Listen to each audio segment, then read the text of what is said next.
ये bird kingdom का राजा है ईगल। प्रकृति रोज सिखाती है कि if you want to become eagle तो आपको जलना पड़ेगा। 70 साल औसतन उम्र होती है, 70 साल ईगल का उम्र होता है। लेकिन इसी कहानी का ट्विस्ट क्या है, और वो ये है कि 40 साल जब ये हो जाता है तो इसकी जो चोंच है ये बेंड हो जाती है, आगे से सॉफ्ट हो जाती है, शिकार नहीं कर पाता। व्हेन ही रीच 40 इसकी चोंच बेंड हो जाती है, सॉफ्ट हो जाती है, शिकार कर करके शिकार नहीं कर पाता। इसके जो पंख हैं जिससे उड़ता है वो इतने भारी हो जाते हैं कि वो छाती से चिपक जाते हैं, इतने भारी हो जाते हैं कि छाती से चिपक जाते हैं, इसको उड़ने में तकलीफ होती है। इसके जो पैर हैं जिससे झपटा मारता है वो नाखून टेढ़े हो जाते हैं, कर करके 40 साल।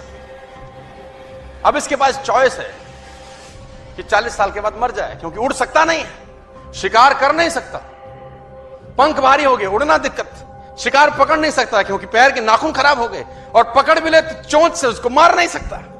अब इसके पास चॉइस है 40 साल में क्या वो मर जाए। लेकिन मैं आपको बताना चाहूंगा, प्रकृति सिखाती है कि ईगल ऐसा नहीं करता। 40 साल की उम्र में ईगल अपने एरिया की सबसे ऊंची चोटी पर चला जाता है और जो चोंच है उसको सामने वाले पत्थर पे मारना चालू करता है। जब चोंच पत्थर पे मारी जाती है तो पीड़ा होती होगी और वो पीड़ा सहता है, मार मार के पत्थर पे मार के खून निकलता है, लहूलुहान हो जाता है, दर्द से मर रहा होता है, लेकिन मारता रहता है और चोंच को तोड़ देता है। इसलिए तोड़ता है कि प्रकृति नहीं देगी, लेकिन वो जो तोड़ने का प्रोसेस है वो पीड़ादायक है। सेम कहानी है, जो पैर के नाखून रहते हैं उसको रगड़ता है शिला के ऊपर, रगड़ के तोड़ देता है उसको।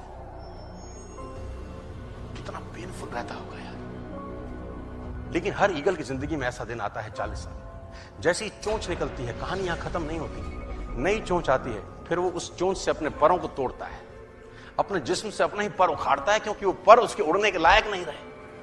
भयंकर पीड़ा होती होगी, भयंकर।